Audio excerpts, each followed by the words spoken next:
L'opinion de Nicolas Bétou ce matin, on reparle des maires parce que ça bagarre sec au sein même de La République En Marche. Décidément, lorsqu'on est président, il faut s'occuper de tout. Il faut se réconcilier avec les maires de France, venir à leur grand congrès annuel, leur parler, leur dire qu'on les aime, qu'on les écoute. Bon, ça, c'est fait.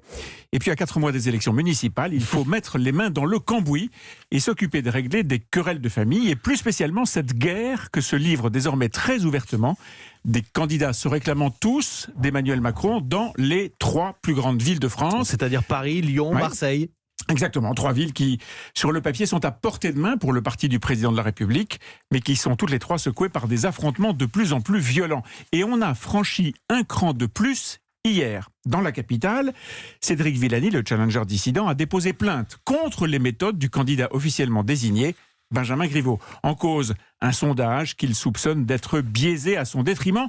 Et c'est important, les sondages à Paris, puisque les 2 candidats n'arrivent pas à se départager, puisque leurs programmes respectifs ne semblent pas vraiment marquer les esprits. Il ne reste en effet que les sondages pour créer une éventuelle dynamique en faveur de l'un ou de l'autre. C'est pas formidable. Et à Lyon ? Eh bien là, c'est la guerre avec Gérard Collomb, revenu sur ses terres après avoir abandonné à grand fracas son portefeuille de ministre de l'Intérieur.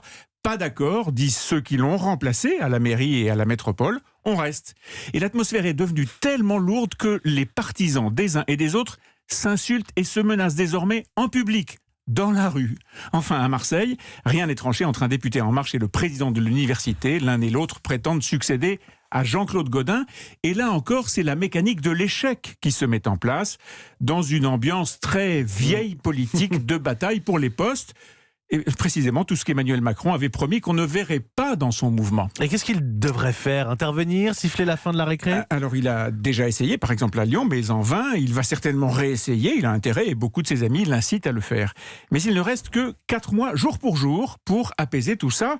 Le plus cocasse, c'est que pendant ce temps, d'autres appliquent ses propres méthodes. C'est le cas à Nice, où le maire Les Républicains, le sortant Christian Estrosi, a réussi à empêcher tout autre candidat venu de son propre camp, en l'occurrence Éric Ciotti. Et il promet maintenant d'ouvrir ses listes à des représentants MoDem et de La République En Marche, et de droite, et de gauche. En voilà un qui n'a pas oublié les leçons de nouvelle politique du jeune candidat Macron.